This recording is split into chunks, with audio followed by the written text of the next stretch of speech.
Welcome in the latest episode of that SEC podcast. I'm your host, Michael Bratton. I go by SEC Mike on Twitter, and I'm joined as always by my cousin Shane, who goes by Big Orange Vols on Twitter. What are you up to, you big Tennessee homer? Hey, buddy. Oh, shit. Oh, Mike, it's going to be one of those days my can didn't open. Doing good. Damn. Come on. I don't want to start it over. Let's keep rolling. I'm going to MacGyver this thing. I'll power through, Mike. How are you doing, brother? Well, I'll tell you what, Shane, if that's the worst thing that happens to you today, you've had a pretty good one. You know what? Oh, yeah. Well, I haven't cut my finger off yet, so that's good. Okay, we're in there. All right. No, I'm doing good, man. You can tell we're in spring action, right? Shay can't even open his beer right. Yeah. So you hit on it there, Shane. Not a lengthy show. We are still in springtime, but we had some scrimmages over the weekend, specifically Georgia, Tennessee. We even had eyes on the ground. We can't say who, sources. We got sources up here at the Tennessee camp. Kentucky held they're not holding a spring game, Shane, because they're doing renovations, but they had their version of the spring game. They allowed fans and all this and the media to come view practice. So this is a little SEC East edition of that SEC podcast. I'm fired up to talk some football. How about you? I am too, brother. And yes, we were in the same text group. And it's funny. It's like, sometimes you just don't want to know, when he or she, not going to say who it is texting you that so-and-so's down. You're like, oh, no more. Just don't tell me. At the end of the practice, we'll find out how bad it is. But, that's what's scary about spring ball is the injuries and kind of getting acclimated back to contact with some of these kids. You're just praying that, man, they stay healthy because you're going to need them in the fall.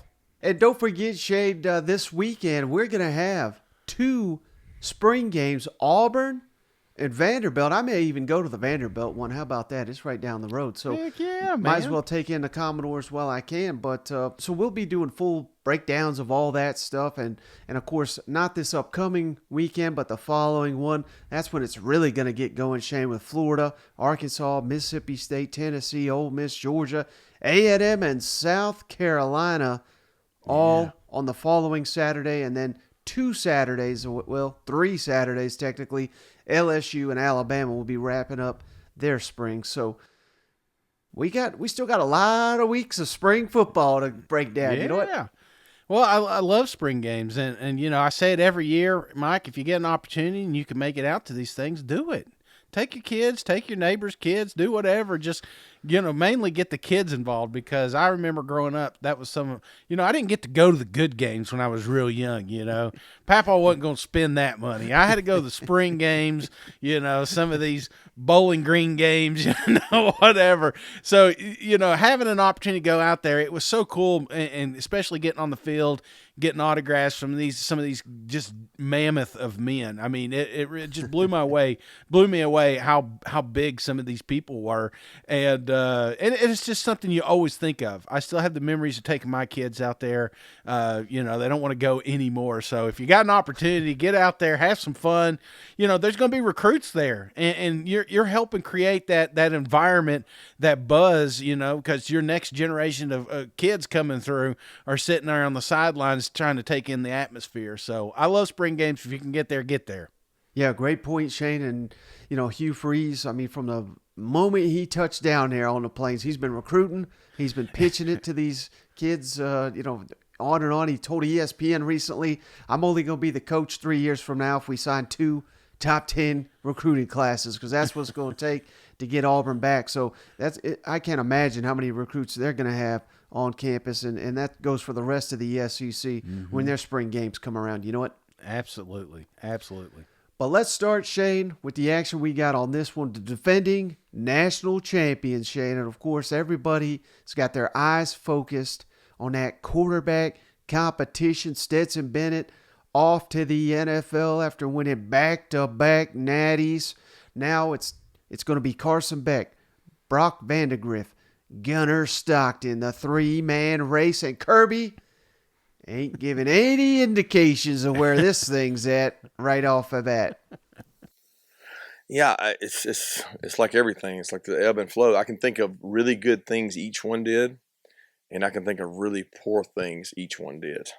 Um, so it's like it's not like one guy sticking out. Um, Carson has really good command of the offense. He understands it inside and out. He communicates it. He gets things correct.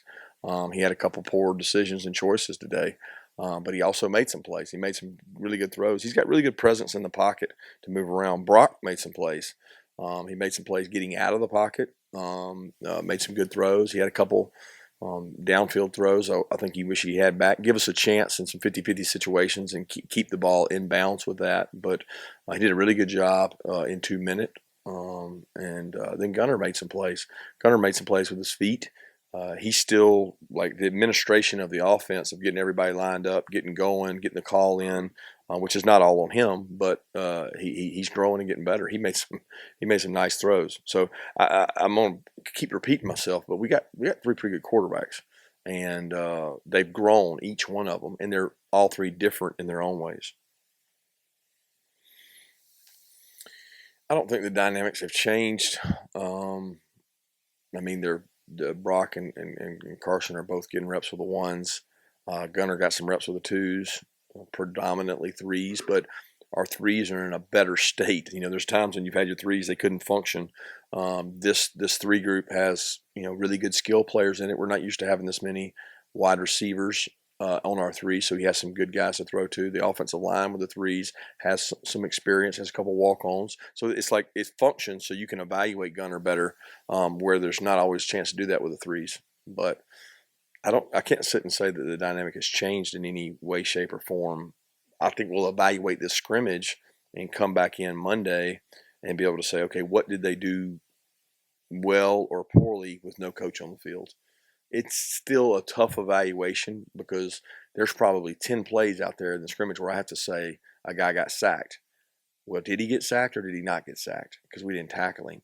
So, you give the benefit of the doubt to the defensive player that's standing there unblocked, but they actually have to get him on the ground. And until you tackle a guy live, which we're not going to do, it's not going to give you a true evaluation. They're all great. All right, Shane. So, no surprise there, but Carson Beck, Brock Vandegrift getting rotations with the starters and the backups. But, it's wild that and I got a ton of respect for Gunner Stockton, the 3rd stringer, the redshirt freshman. Yeah. But even a guy running with the 3s, by God, we got us one hell of a quarterback room down here. You know what? Do you feel like it is more of a 2-headed monster here? I mean, that's kind of what I felt like. Like, I know Gunner's involved, and I don't know if you played the clip where he talks about, primarily he ran with the 3s, and right. By God, Kirby's so pumped up about the 3s. I think them 3s probably go 7-5 in the SEC if you let them, if you just cut them loose. So that is kind of scary how pumped up and excited he is about the depth they've got down there in Athens. But I'm just curious, in your opinion, do you feel like this is more of a 2-headed monster and maybe Gunner's just, he's coming along? Well, what's interesting, Shane, is it's basically don't matter who you talk to. That's the feeling is, man, this is a 2-headed race, but don't count out Gunner. I mean, literally everybody's saying that to the point to where I think this is kind of scripted. And again, this is just me speculating, but I still think that it's Carson Beck and it's his job to lose. And Brock Vandegrift, I'm not trying to say he's a bad player by any means, but I don't think he's going to win this job. Of course, he could have a huge G-Day spring game. He could have a huge summer. He could catch fire in training camp, and certainly they'll give him the job if he earns it. But I still think, based on everything we've heard, no indications that Carson Beck's done anything to lose this job. I think they're just trying to keep everybody engaged. I don't know if you caught it last week, Shane. I played the comments from Sam Pittman, but I just thought it was so fascinating where in the era of the transfer portal, Sam Pittman is sitting here saying we don't even have guys running with the ones. I have to rotate them every time because I don't want anyone thinking they got no shot at hitting the field, because as soon as these kids do, they're out the door. And last season, boy, could I use some of that depth. So, these coaches are getting smarter. I don't know. I think it's just talk, honestly. I really do. I could be dead wrong. But if you ask 10 people about the Georgia quarterback competition and they all tell you the exact same thing, I don't know. I feel like that's the messaging coming out of Athens, if that makes sense. Yeah, and I think profiles, because they're all heavy hitters, man. When you're looking at recruiting and 24/7 and On Three and all those guys, these are recruits that all teams wanted. And now you got 3 of them on your roster, and I just don't think you can corral them all. I think you lose one at the end, but the way that it feels like it's playing out, that it's going to be one of the 2, and then there comes Gunner. So as long as you got a little competitive depth, and you can, convince somebody like Gunner to stick around and say, "Hey, man, get used to it," because that's what he talked about. Coach is just saying, "Hey, man, he's just having a little trouble getting acclimated, getting these boys lined up." But that's something you get with more trial and error, and you do that in practice and spring games. So, it's just, I'm really interested out of all the quarterback competitions that we have, just how Georgia's plays out, because there's a lot of teams that'd like to have that 2 and 3, on their roster. Some teams, they got one they can trust. You know what? Absolutely. We don't even like the one we have, some of them, But that wasn't a Tennessee shot by no means, all right? I'm not saying that. But there are a couple schools, out there that are like, man, we really could use some help here. Right. Well, speaking of Tennessee quarterback, Shane, that wasn't all Kirby Smart had to say about his quarterbacks. What does he look for in a quarterback? This is some interesting comments, and he doesn't mention Tennessee here, but it certainly feels like, ooh, no, Tennessee just landed a quarterback recruit from the state of Georgia. I don't think Kirby Smart is taking that idly. Let's kick it over to old Kirby. Demeanor and communication. So, like, I can get the stats, but it's like a true quarterback is a decision maker. In our system, because some systems take all the pressure off the quarterback and they just go really fast, we don't do that. We're a quarterback-driven offense. So can you process the information? That means get the signal, get people lined up, then see what the defense is in, and figure out, are we in the right situation? Which of these 3 choices Coach Bobo's given me am I going to utilize on this play? And then the play happens, and there might be a mistake or a breakdown, and you not go full metal jacket and have catastrophe mode and put us in a bad situation. So, decision making is the number one thing I want to see at the quarterback position. Can you make consecutive decisions over and over that don't cost our team games? Because we have enough playmakers and we have enough plays that you will make a play inevitably. Don't make a bonehead play. And that's what we're trying to avoid. And again, hey, that's not to say, I'm not sitting here saying they landed a quarterback over Georgia by any means, because Georgia's after the number 1 overall player in the country, Dylan Raiola, I think is his name, number 1 quarterback. So I don't necessarily think the recruiting is tied to it, but this is his chief competition, at least right now on the field in the SEC East. How can you read this as anything other than a shot at Josh Heupel and his offensive system? Oh, Mike, that was a shot. That was a low blow. All the smart quarterbacks are coming to Athens. All the dumb ones are going to Tennessee because they don't have to think about it. They just got to go fast. So I think this was definitely a shot, and I don't know if it's recruiting related, but this is college football, man. This is the competition we like. I'd rather be in his mentions than not. You know what I'm saying? At least he's thinking about them boys up there in the orange and white. He ain't throwing shade at Vandy. You know what? No, yeah, that's for sure, man. Oh, I love it. I love it. That's what college football's about, baby. Yeah. And one other clip here, Shane, I thought it was pretty important to note. We all get caught up in Stetson Bennett because he's a quarterback, won back-to-back national championships. I'm not taking away anything from him. And some of these elite defensive players like Jalen Carter, how will he be replaced? One guy that should not be overlooked that they have to replace, Darnell Washington, just a freak of nature. I mean, he could honestly, Shane, he could probably be the left tackle for, every team in the SEC. They just don't make physical players like him, and he could do it all. He's an extra lineman. He's got elite hands. We've seen him leapfrog defenders trying to tackle him. Kirby Smart on the fact that we got the best tight end in the country, maybe the best player in the country, Brock Bowers, but we ain't got another Darnell Washington because I don't know if there's another player quite like him in the country. Shit, he can do anything. He can be a WWE if he wants, That man can go anywhere. He is just immense. Even watching some of those combine videos, it's just crazy to me just how much he towers other first-round picks, So, right. No, somebody's got their eyes on him for sure in the NFL. Oh, yeah, and I would not be stunned at all. Again, I'm not sitting here trying to break down mock drafts and all this, but would not be surprised at all if Darnell is a much higher selection than people are suggesting because of all the unique things he can do. You know what? Yeah, rightfully so. And it's crazy. He's not even the best tight end on that team. It's like, but he is just a freak athlete. You move him from Georgia and you put him on any other roster, we're saying, well, there's the second best tight end in the country, Right. So they had them both on their team. And what's unique about him is clearly his just tangibles, You can't replace that size and what he was able to do. I think the biggest loss is not his hands, not his play catching capabilities, but just blocking, man. He is, Kirby comes out and says he's another line. That's exactly what he is. He was another offensive line in there. So you can't replace that, but they got some talent. Kirby hints at it here in a minute.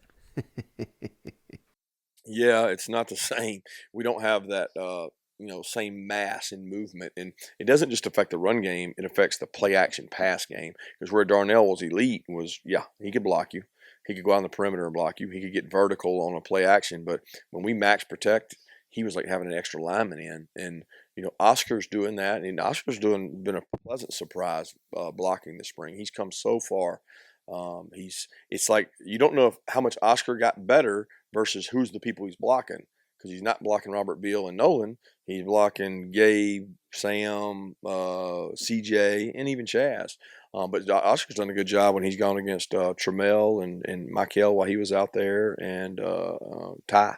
So I like the competition at tight end, but we don't have the depth, especially with Pierce out, that we need. All right, Shane, how about next? Let's kick it on down to Rocky Top, where we had some eyes in the stands here, Shane, to break down Tennessee's first scrimmage of spring. So I'm just going to read this. We actually got multiple insights here, Shane. Defense way ahead of the offense. Nico didn't look great, but did some good things. He scored a touchdown on his first possession. This guy's critical. This guy's negative. I can tell already. Interesting, but I don't think I should even say that one. How about this? This is from another guy, Shane. Defense way better. The D-line and the linebackers look much improved. Not sure about the defensive backs yet. Nico looks like he's got all the tools. They just need more experience. He needs more experience reading the defense, learning the playbook. And this is something everybody said to me, Shane. The offensive line, definitely a work in progress. You got to remember, Darnell Wright off to the NFL, Jerome Carvin off to the NFL. And this cannot be overlooked, Shane. Cooper Mays, the starting center, he didn't play in the scrimmage here. So a lot of moving pieces. I wouldn't read too much into that, but that's just a comment many people made. Oh, yeah, another one I'm not supposed to say. Okay, the defensive line improved, looks great, and it's not just the offensive line replacing guys. So I think the fact that so many people like the defensive line, maybe that had to do a little bit with the offensive line being in flux. But, hell, it's what we've been saying, Shane. This defense is going to be deeper, more talented under Josh Heupel than it's ever been up there on Rocky Top, and that's got to excite you a little bit. Yeah, the defense definitely. I mean, it's not sexy until you don't have them, until you're losing a game and you're like, holy, our defense is not playing well. That's what hurt Tennessee late in the season, just the competitive depth. They just didn't have it. So, no, this excites me. And it is tough. It's tough to judge spring practices and spring games because, it's like, was the defense really good or is the offense really bad? You just don't know. So, but I've heard similar things, and just the kind of the buzz coming out of the defensive side excites me, Mike, because that's something that we really liked last year. Yep. So let's kick it over to Josh Heupel. Shane, after the scrimmage, met with the media, talked up Joe Milton and Nico and how they looked. Of course, the emphasis on Nico from the media as is expected. So let's kick it over to Josh Heupel talking to these quarterbacks. What did you like out of Joe and Nico? Yeah, I thought all in all, Joe did a really good job taking care of the football. I thought he slid in the pocket probably a couple times. They continue and get out of it. It's a little bit different when the quarterback's not live in some of these situations. All in all, had really good command of what's going on. We got to some situational football at the end, 4-minute situation. There's some things that we can learn just as far as clock management and that. Nico, great first drive, go put it in the end zone. I thought he responded to everything during the course of it. The command and control out on the field, there's some things that he'll learn from. All in all, a really good day for those guys. How like to see Nico build on from today and take with him these next couple of weeks? Nico did a lot of really good things. Having his eyes in the right place, being able to make decisive reads, move in the pocket, push the football down the field, be accurate in the middle of the field. I thought for his first time being inside the stadium, did a really nice job of controlling everything that happens when you're playing within the tempo of how we play. I didn't think he played outside of himself. He never was in a hurry. So a lot of really positive things. One other note, Shane, I didn't read it there, but it was relayed to me. One of the people there, just his opinion, so take it for what it's worth, but he thinks based on what he saw, again, we're making some pretty big proclamations after one spring scrimmage here, but he thought Nico would be Tennessee's starting quarterback by the end of the season. So again, take that for what it's worth, but pretty interesting stuff there, and certainly nothing Josh Heupel here, he's not suggesting that, but nothing he's saying makes me believe that can happen. You know what I mean? Man, it's a lot of excitement, man. Tennessee ball fans, they played that clip twice, Mike. How about this, Shane? Also, with Brute McCoy, he's kind of dinged up, so he's not participating here. This is we still got Ramel Keaton, who had an excellent season, but Josh Heupel was asked about the receivers stepping up. Squirrel White, Chaz Nimrod was a big recruit they got last year that he got dinged up in camp, and so he didn't really see the field much. Caleb Webb was another elite prospect they landed, and then Nathan Leacock, true freshman. These are all Heupel guys, handpicked, fitting into this scheme. We're going to hear more and more. We already heard about Squirrel White. He started to come on late in the season. Another year in the system. Let's kick it over to Josh Heupel, and I think these comments got to get Vol fans fired up as well. What wide receivers stood out and why? Squirrel White did a really good job today. I thought he did a really good job working in the middle of the football. He executed just from the whistle to the next snap really well, efficiently. Chaz Nimrod did a couple of really nice things. Caleb made some nice plays. Nathan Leacock did a couple nice things on the back half of the scrimmage. I thought he settled in too. So there's a lot of positives. There's going to be a lot of things that we got to learn from too. What a wild name group there. You got Nimrod, you got Squirrel. What was that last one? Leacock? Yeah, Nathan Leacock. Oh, God. Oh, jeez. The jerseys these boys are going to be able to sell. NIL, watch out, son. But how interesting, Shane, to think about all the success that Tennessee has had throwing the ball. And, for the life of me, I mean, they did bring in Brew McCoy, but they didn't bring him in from high school. Everyone they brought in or everyone that they've had big success with is guys they've inherited. Now we're starting to filter in some of the guys that we've actually handpicked for this system. And my God, I mean, it literally can't get much any better. I don't see how it could yet. Maybe it does with pieces that were handpicked by this coaching staff. It's exciting to think about. It is. It really is. And I think that's the buzz, Mike. We got a little dose of it last year. It was really exciting. And then we were worried, Hooker going down, what this thing's going to look like. And what did we do? We just come out there rolling with Clemson. And you see players like Squirrel. You saw Brew out there, So it's exciting for the Vol fans because you sometimes, you lost Hyatt, but you feel like you've improved in other areas, just that depth, especially on the receiving core. And then you get comments like this and the coach coming out. I mean, how can you not be pumped up right now if you're a Vol fan? Right. And another thing I would add, Shane, if I'm one of these guys like a Chaz Nimrod, like a Caleb Webb that didn't really play last season in any meaningful action, I'm not sitting here comparing these guys to Jalen Hyatt because, I mean, my God, he was an incredible player, won the Bolitnikoff Award. But his first year under Heupel, I think we all had him circled as, man, this speed guy. I mean, he's going to break out, right? He didn't do much until the end of the season. And it took a season for him to kind of fit in, and then he took off. Maybe that's what Squirrel White does this year. Maybe one of these other guys is the next Squirrel White that'll come on later in the season. But, you know, if I'm one of these younger receivers, I'm looking at the success players have had. Even if it didn't come immediately, it came down the line, and that's going to keep pushing me to become the best player I can in this system. Yeah, and it's something you've talked on several shows about. The reloading is going to be easier in Knoxville when you can produce the numbers that we're producing. So I just love it, and we're ready for the next crop of boys to come through, and exciting to see where they take them.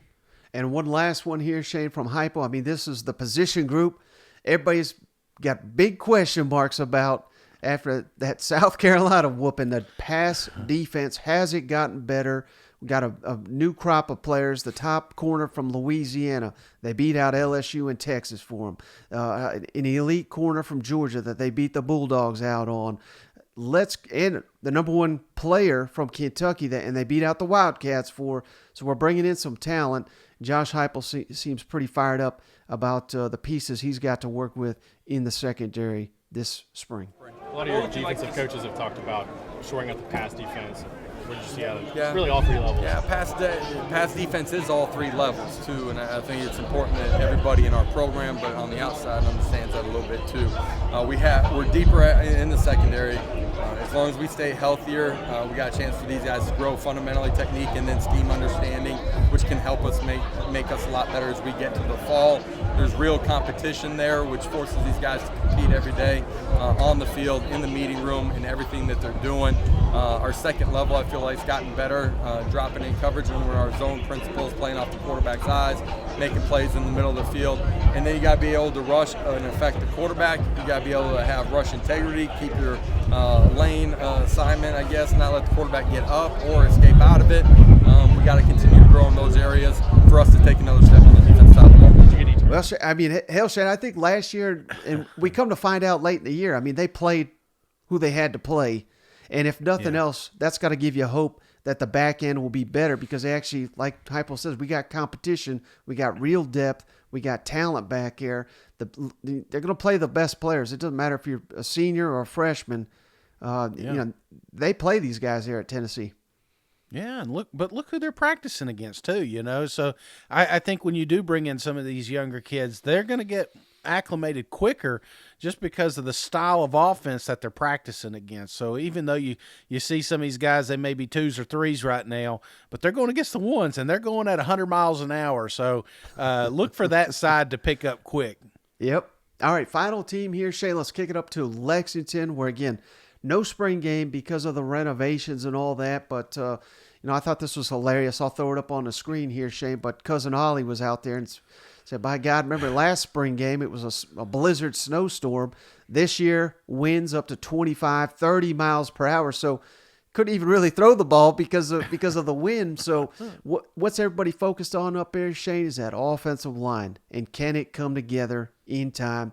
We've added transfers. We got more confidence in the unit, but according to Mark Stoops, man, this defensive line, which is full of talented players, they're finally coming into their own, and it sounds like this is the best defensive line maybe they've ever had under Mark Stoops. But is that a sign of the offensive line being bad again? Or I don't know.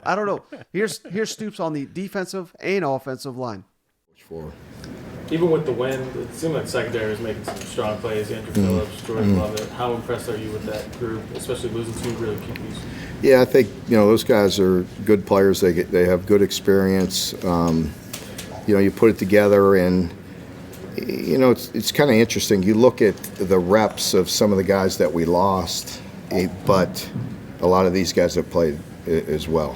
So we feel really good about this unit across the board. like I said, I really feel like we're pretty stout up front, as good as we've been in a while.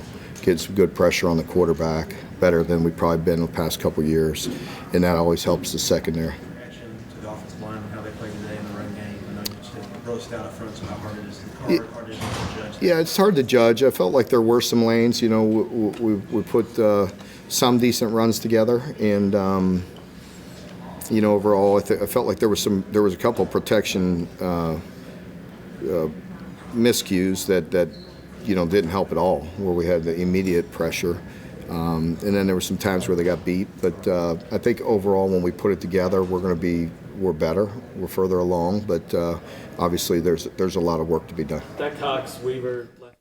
Sounds like good kite weather.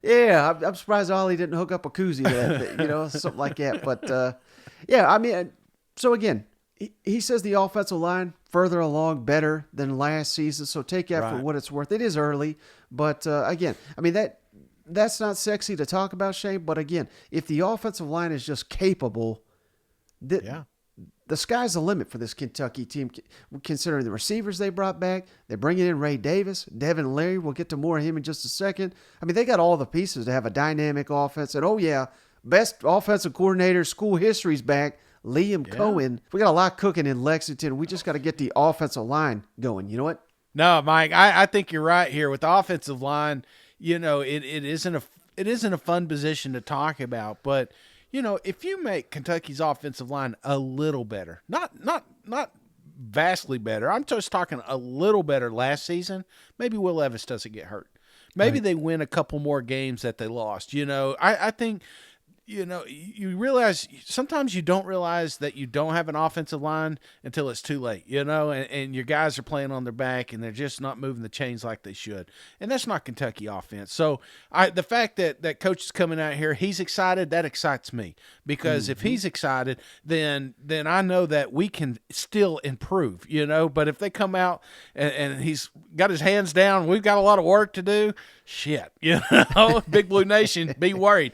But these kind of, and again, you're just trying to, you know, I wasn't there. Ollie was there, but we didn't get to see the practice itself.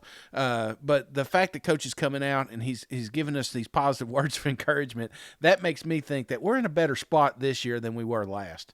Yeah. And so I said we talk about Devin Leary, Shane, the transfer quarterback from NC State. Sounds like his leadership's coming along, his relationship with Liam Cohen. I know Cohen wasn't on staff, but wink, wink. I know he had to approve of the quarterback, you know what I mean, to fit with this system, what he wanted to do. So let's kick it over to Mark Stoops talking Devin Leary and how that development is going with their new quarterback there in Lexington. How have you seen Devin progress in the things you want your quarterback to do from leadership while he's just trying to learn the offense and, you know, earn the respect of his teammates and do all that part of it this week? I think he's a very natural leader. He's trying not to force it. He's trying to earn the respect of his team and just get out there and make sure he masters his craft in his backyard at this point. But definitely has the leadership skills, and he does a lot of things behind the scenes that it doesn't have to be vocal. He spends an awful lot of time with the group, with the wideout, with the wide receivers or running backs and different groups, watching film, spending time with them. So he's doing a lot of extra. Mark, you weren't. How do you see the relationship between Devin and Liam developing? Yeah, I think that's easy, you know, really easy for them. They're both guys that, you know, are junkies that are up there watching film, and Devin is a very bright guy. He's been around, and, you know, so I think that's a very easy transition. So, Shane, I'm not trying to... Wait, so they're junkies? Is that what TMZ said? You know?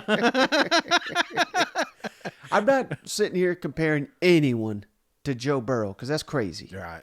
Yeah. But remember when Joe Burrow came down from Ohio State, he was not handed the job. He had to compete for it. And I'm hearing some of the similar things from Mark Stoops. And the story, as I remember it, Shane, was, you know, down there at LSU under Coach O, they had these crazy training workout sessions where it was mostly about running. It was something you and I would have been dead last if they put us on the damn line. But apparently Joe Burrow didn't do too well either right out the gate. But he made it his damn mission by the end of the spring or whatever, or camp, to be leading that every practice. And by the end, he was whooping people's asses that he couldn't beat before. And again, that's not exactly what Mark Stoops is saying here, but I think it's difficult when you come into a system, a school that's already established, and they haven't anointed him the starter by any means, but they're bringing him in here to start, to be the starter, to be the missing piece, just like Joe Burrow. But you have to work to earn the trust of everybody. And I'm loving what I'm hearing from Mark Stoops in my roundabout way of getting there, that Devin Leary is not coming in here saying, hey, I'm God's gift of football. Right. He's earning that respect and that leadership from his team. And that's the main thing I wanted to hear this spring in Lexington. And you got to remember, it's tough shoes to fill too. I mean, you just got Will Levis. You know, granted he didn't have the season he wanted, but here we are talking about potential first round pick. You know, he held that locker room together. He was the face of Kentucky football for the last couple of years. You know, so there is going to be a little bit of a hangover there, and it's not something you could just go over there and demand. You've got to earn it, and I like kind of what you said and the way Coach is talking here. You know, that's what he's doing with his players, his teammates here. And you know, this is when you do your growth right here in the spring, in the off season, the summer camps. You know, he's going to have opportunities to win these guys over, but it sounds like he's on the right path already. Yeah, and last clip here, Shane, I just thought this was hilarious, but he was asked about D. Beckwith and basically said, you know, we got to see what we got in him because Ray Davis, we know what we got in him. He ran all over our asses at Vanderbilt. You know what?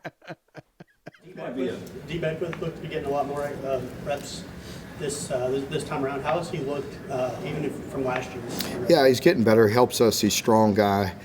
Different change of pace. You know, we didn't want to get Ray too many reps today. I've seen Ray play a lot. Unfortunately, I saw him play a lot of his stuff. So I don't really need to see too many snaps with him. But D's been doing a good job, and a big physical guy, and he made some nice cuts today. Oh, that was the best one. That's the best clip of the night, if you ask me. Yeah, Ray's done enough film study on Ray. Let's just keep him in the ice bath over there and ready for fall.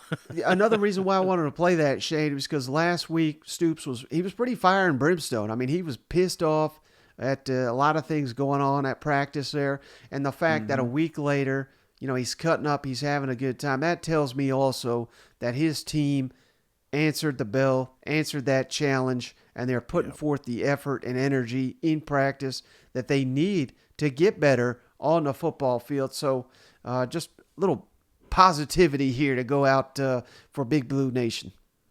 I love it, Mike. I love it. All right, brother. Well, hey, that's all I got on this episode of the show. You got anything before we hop off the line? No, again, if you can get to that spring game, get there. If you can't, I get it. But try to, you know, this we got a long stretch of non-football. I know we just said that here a month ago, but truly after spring ball, it is no man's land. It's recruiting rumors and list season and all that's cranking up till media days. So enjoy the college football while you can. And but that's all I've got, brother. Oh, real quick, Shane, I probably should have led with this, but we also, now we're on Facebook, if you're a Facebooker, so head on over to That SEC Podcast, search that out on Facebook. Well, I think I just started it, so we're at 0 followers. Let's see if we can get one by the end of the day. You know what? Yeah, that's awesome. Yeah, I'm sure my mom will jump on there. You know, hey, TikTok as well. So, you know, I'm trying to do better at that and try to figure out those things. But yeah, we're on try to get on all social medias here. You know, and get the content out to you the best we can.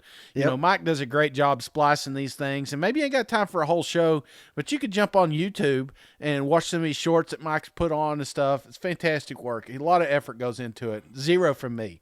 Like 0. So I just now found out we had social media. So been on here for 8 years. No, I'm just kidding. And the best part, Shane, it's all absolutely free, just like a show. Free. You know what? Absolutely. I love free. Free's good. Older I get, the more free stuff I want, so. But, yeah, Mike, I great show, and we're going to have some more this week. So just keep your ears to the ground, and hopefully we'll get some more good, maybe some clarity on some of these quarterback competitions later this week. Yeah, absolutely. Well, brother, I appreciate you as always. I appreciate each and every one of you for hanging out. We'll catch you on the next one. All right. See you guys. Go Vols.